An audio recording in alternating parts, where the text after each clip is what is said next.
हाँ जी राइडर्स, कैसे हो आप लोग। तो आज हम डिस्कस करेंगे बहुत ही इम्पोर्टेंट टॉपिक के बारे में, और जिसमें हम बात करेंगे कि किसी भी एक पर्टिकुलर रेंडोनियरिंग इवेंट के अंदर जब आप पार्टिसिपेट करते हैं तो आपने किन बातों का ध्यान रखना है ताकि उस पर्टिकुलर इवेंट को आप सक्सेसफुली कंप्लीट कर पाएँ। तो यहाँ पर मैं अपने एक्सपीरियंस की बात करूँगा, क्योंकि मल्टीपल जो रेंडोनियरिंग इवेंट हैं वो मैंने अटेंड किए हैं और उनको सक्सेसफुली कंप्लीट किया है। और अगर मैं कहूँ तो 100 किलोमीटर से लेके 1200 किलोमीटर तक के जो ऑडेक्स इवेंट हैं या कहें कि हम रेंडोनियरिंग इवेंट हैं वो मैंने अटेंड किए हैं और पार्टिसिपेट करते हुए उन्हें सक्सेसफुली कंप्लीट किया है। तो जो मेरा एक्सपीरियंस है कि आपको किन चीज़ों का ध्यान रखना चाहिए वो मैं आज आपके साथ शेयर करूँगा। तो चलिए फटाफट से शुरू करते हैं। और मैं समझता हूँ कि ये जो वीडियो है आपके लिए एक वैल्यूएबल वीडियो होगा और इस वीडियो से आपको कुछ ना कुछ वैल्यू मिलेगी। तो चलिए फटाफट से हम हमारे वीडियो को स्टार्ट करते हैं। हाँ जी राइडर्स, तो सबसे पहला जो इम्पोर्टेंट पॉइंट है वो है अपने लिए एक अच्छा राइड पार्टनर चूज करना।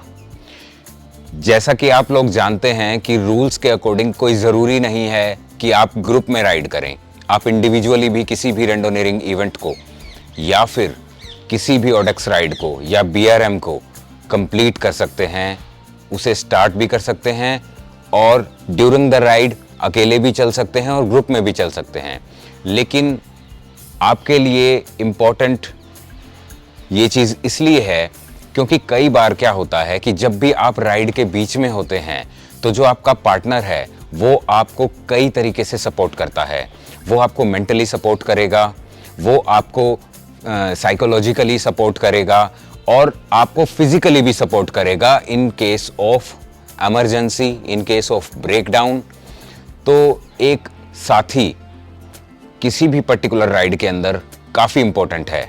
अदरवाइज किसी एक राइडर की कॉल है वो अपने साथ कोई राइड पार्टनर चूज़ करना चाहता है या नहीं।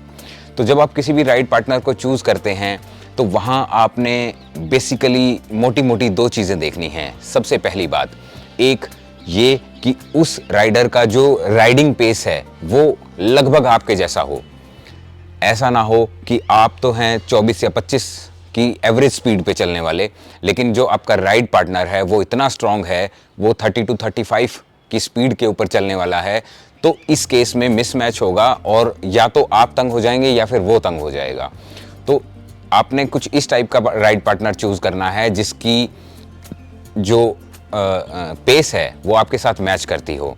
दूसरा, आप लोगों का नेचर मैच करता हो। तो इस टाइप से राइड पार्टनर चूज़ कीजिए और आपको काफ़ी हेल्प होगी अगर आप इस तरीके से अपना राइड पार्टनर चूज़ करेंगे। तो दूसरा जो इम्पोर्टेंट पॉइंट है, दूसरे इम्पोर्टेंट पॉइंट के अंदर आपने क्या ध्यान रखना है कि जब भी आप किसी राइड के लिए पार्टिसिपेट करते हैं या फिर उसके लिए फीस सबमिट करते हैं तो उस पर्टिकुलर राइड के डिस्टेंस के अकॉर्डिंग, फॉर एग्जांपल डिस्टेंस है 100 किलोमीटर, 200 किलोमीटर, 300 किलोमीटर, 400, 600, 1000 या 1200 जो कि अल्ट्रा राइड के अंदर आता है। तो उस राइड के अकॉर्डिंग आपने एक पेपर पर एक टेंटेटिव प्लान बनाना है। एक ऐसा प्लान जिसके अंदर बेसिकली आपने 2 से 3 बातों का ध्यान रखना है। पहली बात कि आपने पर्टिकुलर कितना डिस्टेंस कवर करना है कितने टाइम में। तो ये एक टेंटेटिव आप प्लान बनाएंगे।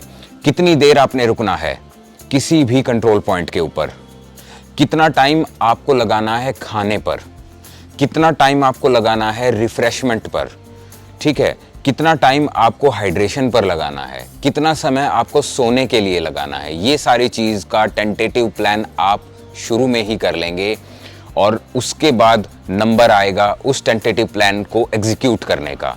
पहले आप प्लान कीजिए अपने माइंड के अंदर, उसको सेट कीजिए और फिर बाद में उसको एग्जीक्यूट कीजिए। तो जो तीसरा हमारे पास इंपॉर्टेंट पॉइंट है वो है रेगुलर प्रैक्टिस। आपने राइड को रजिस्टर किया, रजिस्टर करने के बाद आपने सारी की सारी प्लानिंग जो है वो पेपर के ऊपर उतारी। पेपर के ऊपर अपनी प्लानिंग को जोट डाउन करने के बाद आपने उसको एग्जीक्यूट करने के लिए सोचा। आप एग्जीक्यूट तभी कर पाएंगे जब आप एक अच्छी प्रैक्टिस में होंगे। अच्छी प्रैक्टिस यानी कि रेगुलर प्रैक्टिस। ये ज़रूरी नहीं है कि आप हाई इंटेंसिटी की जो है प्रैक्टिस करें, ऐसा बिल्कुल भी ज़रूरी नहीं है। अगर आप रेगुलर लो इंटेंसिटी या जोन 2 की भी प्रैक्टिस करते हैं, जोन 2 से कहने का मतलब जो हम गार्मिन के गैजेट्स इस्तेमाल करते हैं, उन गार्मिन के गैजेट्स के अंदर एक पर्टिकुलर हार्ट रेट और आपकी जो एक्टिविटी है उसके अकॉर्डिंग कुछ जोन्स में उन्होंने उसको डिवाइड किया हुआ है। जैसे आपकी पावर और आपकी हार्ट रेट के अकॉर्डिंग कुछ जोन्स में उन्होंने आपकी एक्टिविटी को डिवाइड करते हैं। तो अगर हम जोन 2 के अंदर भी रेगुलर हम एक्सरसाइज कर रहे हैं, हमारी प्रैक्टिस कर रहे हैं, रेगुलर साइकिलिंग कर रहे हैं, तो उस केस के अंदर भी आप अपने किसी भी गोल को बड़ी आसानी से अचीव कर सकते हैं। तो रेगुलर प्रैक्टिस बहुत इंपॉर्टेंट है। इस रेगुलर प्रैक्टिस के अंदर आपने अपने वीक को डिसाइड करना है कि कब आपने कितनी राइड करनी है। फॉर एग्जाम्पल, जैसे मैं मेरा एग्जाम्पल देता हूँ, मैं कोई आपको थंब रूल या कुछ ऐसा नहीं चीज़ बताने वाला, क्योंकि जो चीज़ मैं करता था वही चीज़ मैं आपको बताऊँगा। जब मैंने मेरी 1200 किलोमीटर की जो राइड है क्लाइंब का बाप, जो कि दिल्ली रैंडोनियर्स की एक सिग्नेचर राइड है, वो जब मैंने क्रैक की तो उसके लिए मैंने कैसे तैयारी की। तो मैं रेगुलरली 50 किलोमीटर्स जो है वो मैं राइड करता था और लगभग मेरी 80% 70% जो मेरी राइड है वो जोन 2 में होती थी। इसके अलावा मैं उस राइड के अंदर जो है अपनी जो साइकिलिंग करता था वो हाईएस्ट गियर के अंदर करता था, ताकि ज़्यादा से ज़्यादा मैं जो है पावर डिलीवर कर पाऊँ, और थाई से ज़्यादा पावर डिलीवर करने का ही मेरा मोटो होता था। इसके अलावा बीच में मैं जिम जो है वहाँ जाके वेट ट्रेनिंग भी करता था, कोर स्ट्रेंथनिंग की एक्सरसाइज भी करता था। इसके अलावा जो तीसरा चीज़ है वो मैं इंटरमिटेंट रनिंग भी करता था। तो जब आप रनिंग भी कर रहे हैं थोड़ी बहुत, जैसे 5K या 10K, इसके अलावा अगर आप जिम भी जा रहे हैं और आप रेगुलर साइकिलिंग भी कर रहे हैं, तो ये तीनों चीज़ों का जो कॉम्बिनेशन है ये एक विनिंग कॉम्बिनेशन है। अगर आप ये तीनों चीज़ करेंगे तो श्योर शॉट आप किसी भी ऑडेक्स राइड या फिर BRM या फिर रैंडोनियरिंग इवेंट को क्रैक कर देंगे। अब जो फोर्थ इंपॉर्टेंट पॉइंट है राइडर्स, वो आपने ध्यान रखना है। तो किसी भी कंट्रोल पॉइंट के ऊपर आपने ज़्यादा टाइम वेस्ट नहीं करना है। आपने पहले से ही कैलकुलेट करके चलना है कि अगर मुझे कहीं पर हाइड्रेशन के लिए रुकना है तो मुझे कितना समय लगाना है। अगर आप उस चीज़ को कॉन्शियसली कैलकुलेट करेंगे तो आप मिनिमम टाइम वेस्ट करेंगे। अगर आपको लंच करना है, ब्रेकफास्ट करना है या डिनर करना है तो आपको कितना समय लगाना है, आपने हमेशा कैलकुलेटिव रहना है। अगर आप कैलकुलेटिव नहीं रहेंगे तो आप चांसेस हैं कि कोई ना कोई कंट्रोल पॉइंट मिस कर सकते हैं। खासकर अल्ट्रा राइड्स के अंदर, जो कि 600 किलोमीटर या उससे ऊपर की राइड्स हैं, वहाँ पर आपको पूरा ध्यान रखना है, हमेशा कैलकुलेटिव रहना है। क्योंकि जो शॉर्ट राइड्स हैं उनके अंदर इतना ज़्यादा मैटर नहीं करता। अगर आप 20 की एवरेज स्पीड से भी चला रहे हैं तो भी आप हर चीज़ को कवर अप कर जाएंगे वहाँ पर, स्पेशली क्योंकि आपको रेस्ट नहीं करने की ज़रूरत।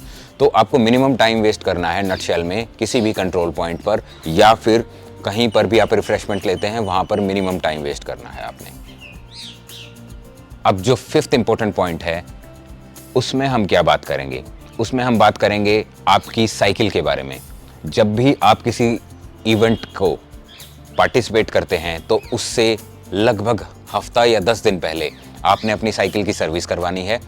आपने अपनी पंचर किट को चेक करना है, ठीक है। उसके अंदर जो आपका पंप है, जो फुट पंप है या हैंड पंप है या पोर्टेबल पंप है, उसको ज़रूर चेक करना है क्या वो वर्किंग कंडीशन में है या नहीं है। पैचेस की एक्सपायरी डेट, ग्लू की एक्सपायरी डेट, ये सारी चीज़ आपने चेक करनी है। इसके अलावा स्पेयर ट्यूब्स अपने पास रखनी है। बड़े इवेंट्स के अंदर, 600 किलोमीटर के इवेंट्स के अंदर, 1200 किलोमीटर के इवेंट के अंदर आपके पास 3 से 4 स्पेयर ट्यूब्स होनी ही चाहिए। अगर आपके पास स्पेयर ट्यूब नहीं है तो आपके पास पैचेस, ग्लू वो सफिशेंट अमाउंट के अंदर होने चाहिए।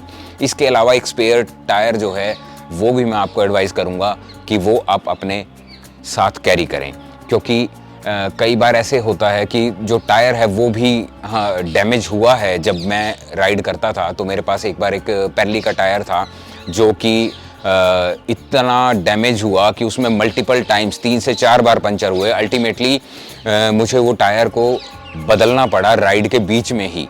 तो टायर कभी भी ख़राब हो सकता है, डिपेंड करता है कि आपने उसको कब डलवाया है, लेकिन स्पेशल सर्कमस्टांसेस के अंदर टायर कभी भी ख़राब हो सकता है। तो इसलिए हमेशा स्पेयर टायर और ट्यूब्स आप अपने पास रखें। अब राइडर्स, जो 6th इंपॉर्टेंट पॉइंट है वो है, आपने किसी भी रिफ्रेशमेंट पॉइंट पर या फिर कोई ऐसी जगह जहां पर आपने ब्रेकफास्ट, लंच या डिनर करना है या रिफ्रेशमेंट लेनी है या फिर कोई कंट्रोल पॉइंट है, वहां पर आपने ओवर ईटिंग नहीं करनी है। ये काफ़ी इंपॉर्टेंट है। अगर शुरू के 200 किलोमीटर, फॉर एग्जांपल आप एक 600 किलोमीटर की राइड में हैं और जो शुरू के जो 200 किलोमीटर हैं वो काफ़ी इंपॉर्टेंट होते हैं।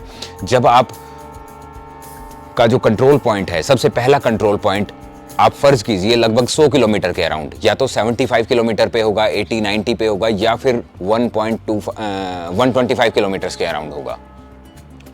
तो जब शुरू के जो किलोमीटर्स होते हैं वहां पर बॉडी कैसे रिस्पॉन्ड करती है, आपने राइड स्टार्ट की, राइड स्टार्ट करने के बाद आपने 70 से 80 किलोमीटर कवर कर लिए, तो बॉडी का रिस्पॉन्स कुछ इस टाइप का आएगा कि आपको बहुत तेज भूख लगेगी। उस पॉइंट ऑफ टाइम के ऊपर आपने अगर ओवर ईटिंग की तो आपकी स्पीड अगले आधे से 1 घंटे के लिए डाउन हो जाएगी और हो सकता है कि राइड में भी आगे आपको प्रॉब्लम्स आएं। तो उस पॉइंट ऑफ टाइम के ऊपर अराउंड 100 to 150 किलोमीटर्स आपने ओवर ईटिंग नहीं करनी। जितनी आपको भूख है, एक चपाती आपने उससे कम खानी है। तो अगर आप ये काम करते हैं तो अगले 100 किलोमीटर के अंदर बॉडी अलग तरीके से रिएक्ट करेगी। वहाँ पर आपको ज़्यादा भूख भी नहीं लगेगी और आपकी जो राइड जो कैपेसिटी है वो मेंटेन रहेगी। वहाँ आपको ज़्यादा भूख नहीं लगेगी। ये प्रॉब्लम आपको शुरू के 100 to 150 किलोमीटर के बीच में आएगी, वहीं आपने ध्यान रखना है। दूसरा पॉइंट यहाँ पर नोट करने वाला ये है कि अगर आप राइड कर रहे हैं और राइड के दौरान आप प्रेफर करते हैं राइस को, तो मेरी एक हम्बल एडवाइस है आपको, अगर आप किसी भी अप टू 400 किलोमीटर के अंदर आप अपनी चॉइस है, कैसे भी कुछ भी खाएं, कोई ज़्यादा फर्क नहीं पड़ता। लेकिन एक जो मैंने मेरे एक्सपीरियंस से ये पाया है कि आप अगर चपाती को प्रेफर करेंगे राइस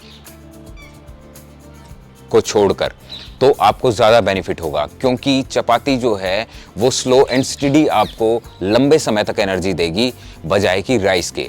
राइस आपको एकदम से एनर्जी देगा और फिर एकदम से एनर्जी आपकी ड्रॉप हो जाएगी। दूसरी बात, आपने मल्टीपल चॉकलेट्स या एनर्जी बार्स के ऊपर बिल्कुल भी डिपेंडेंट नहीं रहना।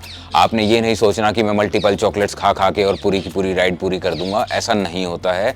आपको कोई ज़्यादा इसका बेनिफिट नहीं होने वाला। आपको अल्टीमेटली आपका जो राइडिंग परफॉर्मेंस है वो डाउन हो जाएगा। दूसरा, कई राइडर्स मैंने देखे हैं जो कि ये प्रेफर करते हैं कि हमें केवल लिक्विड ही डाइट लेनी है। भाई लिक्विड डाइट, अगर आप कंटिन्यू लिक्विड डाइट लोगे और पूरे दिन के अंदर अगर आप कुछ भी नहीं खाओगे तो भी आपको नुकसान होगा, आप राइड अपनी कंप्लीट नहीं कर पाओगे। कम से कम 2 बार आपको पूरे दिन में कुछ ना कुछ सॉलिड खाना होगा, और प्रेफरेबली आप चपाती या तंदूरी पराठा जो कि फ्राइड ना हो, इस टाइप की चीज़ आप लीजिए दही के साथ। तो ये जो चीज़ हैं ये काफ़ी बेनिफिशियल होंगी, ये आपको स्लो एंड स्टडी आपको एनर्जी देंगी और आपकी राइड में काफ़ी हेल्पफुल होंगी। इसके अलावा एक और चीज़ का आपको ध्यान रखना है कि जब आपकी राइड चल रही है, यानी कि मिडल ऑफ द राइड के अंदर, दिन के अंदर 2 केस सिनेरियो हैं। एक 600 किलोमीटर से कम राइड, दूसरा सिनेरियो है 600 किलोमीटर या उससे ऊपर की राइड। तो जब आपकी 600 किलोमीटर से कम की राइड है, उसमें कोई भी हैवी जो फूड है जैसे कि चिकन टाइप की चीज़ें या हैवीली फ्राइड चीज़ें, वो आपने अवॉइड करनी है, खासकर दिन के अंदर। देखिए, अगर 600 किलोमीटर की राइड है, बीच में आपको सोने के लिए 2 से 3 घंटे मिल रहे हैं, तो वहाँ पर उस पॉइंट ऑफ टाइम के ऊपर आप चिकन खा सकते हैं। वो भी कुछ लॉफ्स, 2-4 लॉफ्स अगर आप खा के सोना चाहें तो सो सकते हैं। लेकिन ऐसा मत कीजिए कि आप रास्ते में चल रहे हैं 350-300 किलोमीटर के अराउंड, आपको रेस्ट नहीं करना और बीच में आपकी जो है इच्छा करती है कि भाई मैं थोड़ा चिकन खा लूं, तो इस टाइप की चीज़ ना खाएं जिसे को पचाने में बॉडी को एनर्जी ज़्यादा लगे। रेडिली डाइजेस्टेबल जो हैं कार्बोहाइड्रेट का सोर्स आपने लेना है, ताकि आप अपनी राइड को ईजिली कंप्लीट कर पाएं और जो आपकी बॉडी है उसके ऊपर एक्सेसिव बर्डन और स्ट्रेन डाइजेशन का तो ना हो कम से कम। एक तो आप साइकिलिंग चला रहे हैं, साइकिलिंग कर रहे हैं और ऊपर से आप अपने जो डाइजेस्टिव सिस्टम है उसके ऊपर उसको भी ओवरबर्डन कर रहे हैं, तो ये काम आपने नहीं करना है। अब दूसरा केस सिनेरियो है, अगर 600 किलोमीटर या उससे ऊपर की राइड है तो वहाँ आपने क्या ध्यान रखना है। हाँ, वहाँ आप कुछ इस टाइप की हैवी डाइट्स ले सकते हैं जब भी आप रेस्ट करने के लिए जाते हैं। जब आपको पता है कि अब मेरा स्लीपिंग टाइम है, अब मुझे 2 या 3 घंटे रेस्ट करना है, तो उस सोने से पहले आप इस टाइप की डाइट मॉडरेट क्वांटिटी के अंदर ले सकते हैं। अब जो 7th इंपॉर्टेंट पॉइंट है वहां हम डिस्कस करेंगे स्लीप मैनेजमेंट के बारे में। देखिए, जब भी आप किसी राइड पे जाएंगे तो सबसे पहले तो आपने अच्छी तरह से रेस्ट करके जाना है। आप ऐसा ना कीजिए कि आप अपने वर्क प्लेस से आए और सीधा राइड के ऊपर चले गए। कुछ ऐसे हैं हार्डकोर राइडर्स जो कर सकते हैं, लेकिन मेरी प्रेफरेंस, आपको एडवाइस यही रहेगी कि आप अच्छी तरह रेस्ट करके आएँ, और रेस्ट करने के बाद जो आपका फोकस है वो भी अच्छा रहेगा, आपकी परफॉर्मेंस भी अच्छी रहेगी, चांसेस ऑफ क्रैश, एक्सीडेंट ये सभी काफ़ी कम हो जाएंगे। तो आपने रेस्ट करना है। अब राइड के दौरान आपने स्लीप को कैसे मैनेज करना है। इन केस किसी भी कारण से आप राइड स्टार्ट कर देते हैं, आप सही तरीके से वेल स्लेप्ट नहीं है, तो उस केस में आप कैफिनेटेड ड्रिंक्स का इस्तेमाल कर सकते हैं, जैसे कि कॉफ़ी, चाय और जो हमारे कैफिनेटेड जो बेवरेजेस जो आती हैं जैसे कोक, पेप्सी, इस टाइप की जो चीज़ें हमारे पास मार्केट में अवेलेबल होती हैं।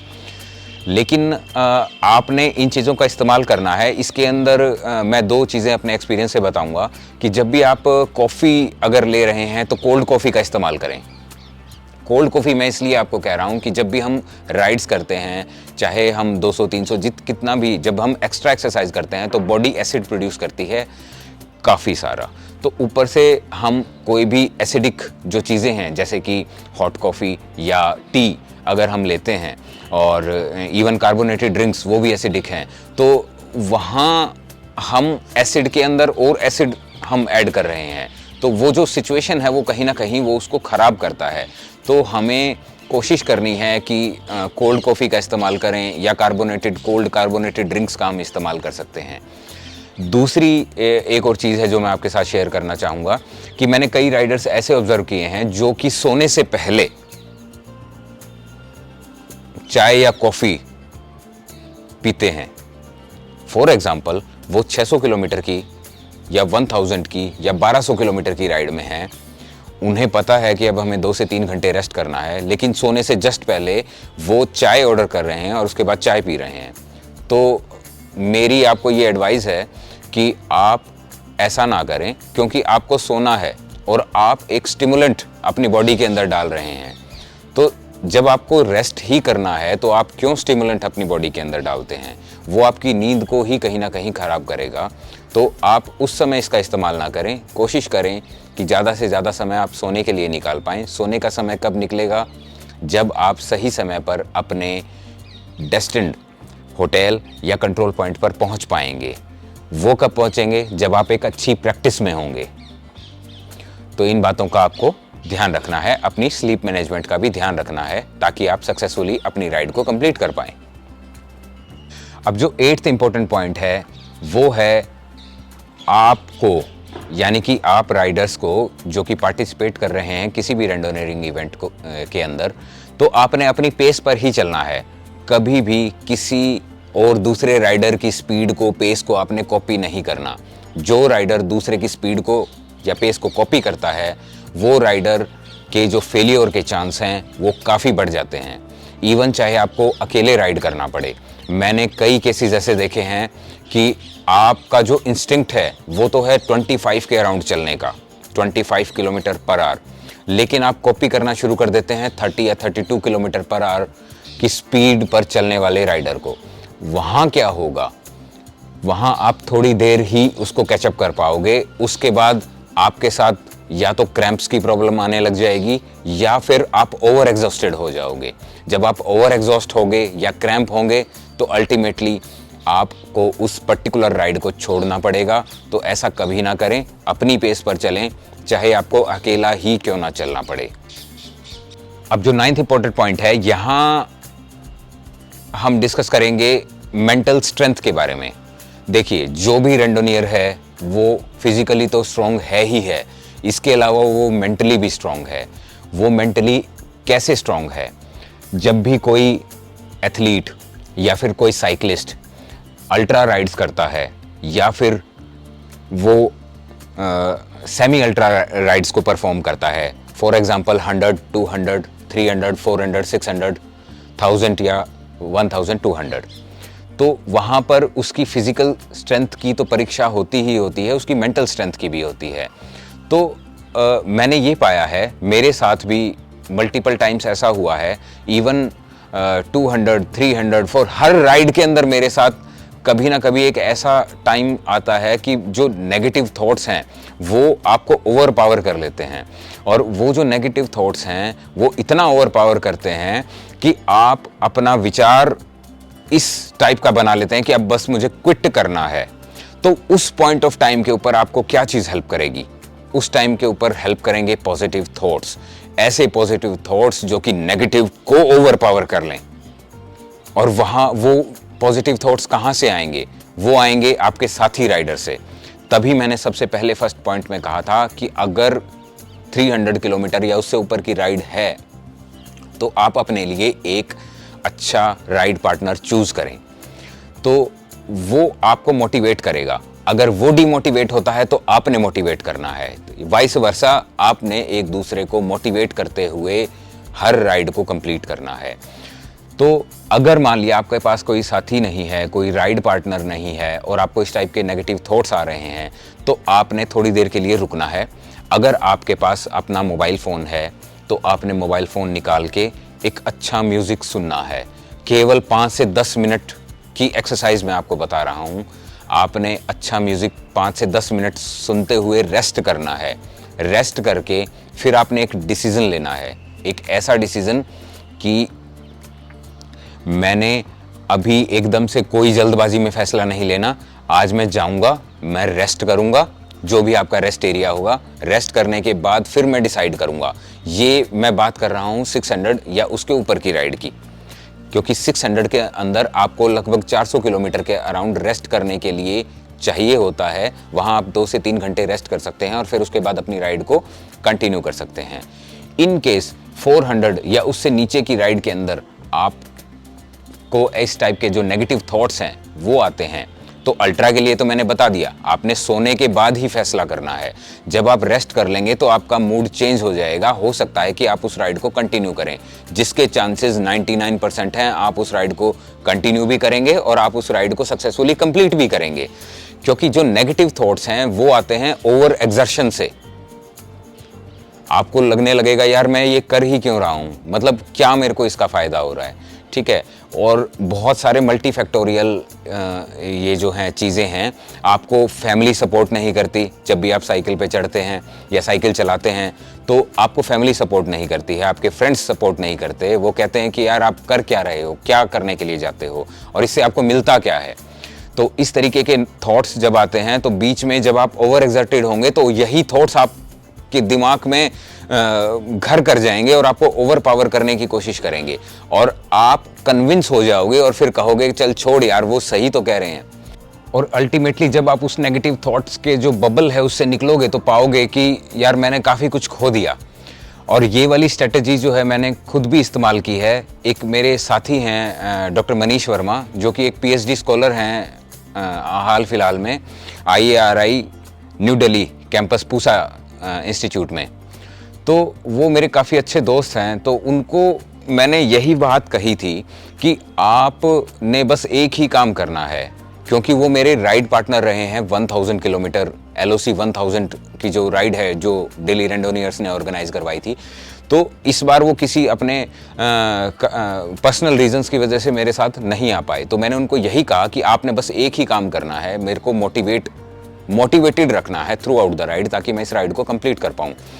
और उन्होंने मुझे पूरी की पूरी राइड में फुल सपोर्ट किया, ठीक है। वो मेरे साथ सोता है, मेरे साथ ही जागता है और जहां मैं डीमोटिवेट होता हूं वहां मुझे मोटिवेट करता है। तो इस टाइप का आपको राइड पार्टनर चाहिए ताकि आप हर राइड को सक्सेसफुली कंप्लीट कर पाएं। तब आपको ये समझ में आएगी कि जो पावर ऑफ मोटिवेशन है वो उसमें कितनी पावर है, बहुत बहुत शक्ति है उसके अंदर। तो आपने मोटिवेटेड रहना है। अगर आप बहुत ज़्यादा कहीं पर फंसे हैं तो वहाँ आपने दूसरी एक आपको चीज़ बताता हूँ, प्रेयर।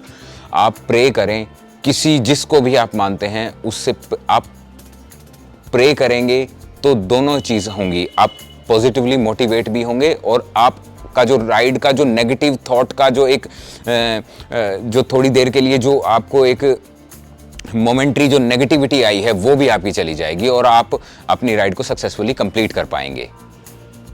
अब जो 10वां पॉइंट है उसमें हम डिस्कस करेंगे कि जब भी किसी राइडर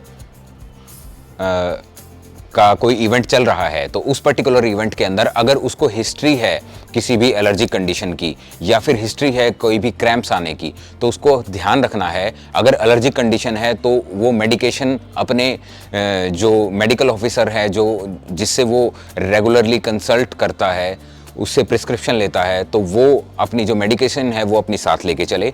दूसरी बात, मैंने कई राइडर्स ऐसे देखे हैं जैसे बीच में उनको क्रैम्प्स की प्रॉब्लम है तो वो हाइड्रेटेड भी रहें और उसके साथ ORS का भी रेगुलर इंटरवल के ऊपर इस्तेमाल करते रहें ताकि क्रैम्प्स की जो प्रॉब्लम है वो उनको ना आए। 11th जो पॉइंट है उसमें हम डिस्कस करेंगे कि किसी भी अल्ट्रा राइड के अंदर या किसी भी राइड के अंदर एक और की पॉइंट है जो कि सक्सेस आपको दिलाता है, वो है लगातार चलते रहना। और ये जो पॉइंट मैं आपको बता रहा हूँ ये मेरे एक्सपीरियंस से और जो मेरे फेलो राइडर्स हैं, जो सीनियर राइडर्स हैं, जो कि बड़े बड़े माइलस्टोन अचीव कर चुके हैं, उनके एक्सपीरियंस से मैं आपको बता रहा हूँ कि मैंने कई जो मेरे राइडर्स साथी हैं उनसे मैंने बात की और मैंने उनसे पूछा कि जब आप 1400 किलोमीटर या 1200 या 1000 किलोमीटर करने जाते हैं तो क्या स्ट्रेटजी आप इस्तेमाल करते हैं। तो उनका कहना ये होता है कि आप चलते रहिए, धीरे तेज आपने चलते रहना है, रुकना नहीं है। इसका फ़ायदा आपको ये होता है कि आप जो है कोई ना कोई डिस्टेंस कवर कर रहे होते हैं उस पॉइंट ऑफ टाइम के अंदर। और ये जो स्ट्रेटजी है खासकर आपको काम आएगी जब आप एक ऐसी राइड करें जिसके अंदर काफ़ी सारा क्लाइंब है। फॉर एग्जाम्पल CKB यानी कि क्लाइंब का बाप, जिसके अंदर जो एलिवेशन है वो लगभग 11,500 मीटर का जो है एलिवेशन है। तो वहाँ ये स्ट्रेटजी बहुत काम आती है। अगर आप थक गए हैं या फिर एलिवेशन 8 या 9% से ज़्यादा है तो आपने बाइक से उतर के पैदल चलना शुरू कर देना है, आपने रुकना नहीं है। अगर आप रुकते हैं तो समझ लीजिए हर पल आपको डिस्क्वालिफिकेशन की तरफ लेके जाएगा। बशर्ते आप बहुत ही स्ट्रॉन्ग राइडर हैं, कुछ अल्टीमेट राइडर हैं, तो वहाँ आप ये चीज़ नहीं करेंगे तो आपका काम चल जाएगा। लेकिन अगर आप मेरे जैसे राइडर हैं, एक एवरेज राइडर हैं, तो वहाँ पर आपको ये स्ट्रेटजी लगानी पड़ेगी। आपने रुकना नहीं है, लगातार चलते रहना है और ये आपको बेनिफिट करेगा लॉन्ग टर्म के अंदर। एट द एंड आप उस राइड को सक्सेसफुली कंप्लीट कर पाएंगे। ये चीज़ मैंने खुद की है और इसी कारण से जो मेरी राइड है 1200 किलोमीटर की क्लाइंब का बाप, one of the toughest ride in India, वो मैं कंप्लीट कर पाया। हाँ जी राइडर्स, अब जो finally last but not the least जो 12th पॉइंट है वो हम डिस्कस करेंगे। और वो राइड से पहले आपने ध्यान रखना है। कैसे आपको ध्यान रखना है?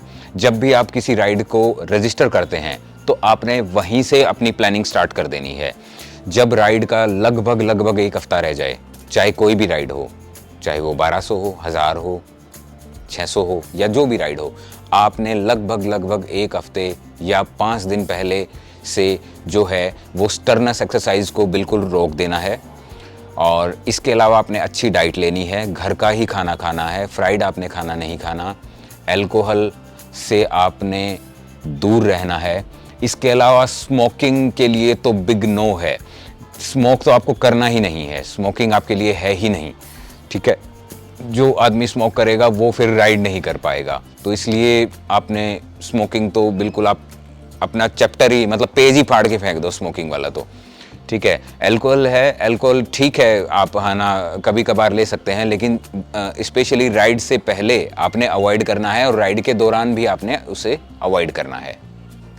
हाँ तो राइडर्स, ये थे कुछ ऐसी बातें जो कि मैंने अपने एक्सपीरियंस से सीखी हैं और आपके साथ शेयर की हैं, ताकि आप भी किसी भी राइड को, किसी भी रैंडोनियरिंग इवेंट के अंदर पार्टिसिपेट करें और उसको सक्सेसफुली कंप्लीट कर पाएं। तो ये मेरा एक्सपीरियंस था जो मैंने आप लोगों के साथ शेयर किया है। आशा करता हूँ ये जो वीडियो है आपके लिए वैल्यूएबल रहा होगा और आपका मैंने टाइम ज़्यादा खराब ना किया होगा। ठीक है राइडर्स, थैंक यू, आपके समय के लिए बहुत बहुत धन्यवाद। मिलते हैं ऐसे ही किसी अगले वीडियो में। Till then, bye bye.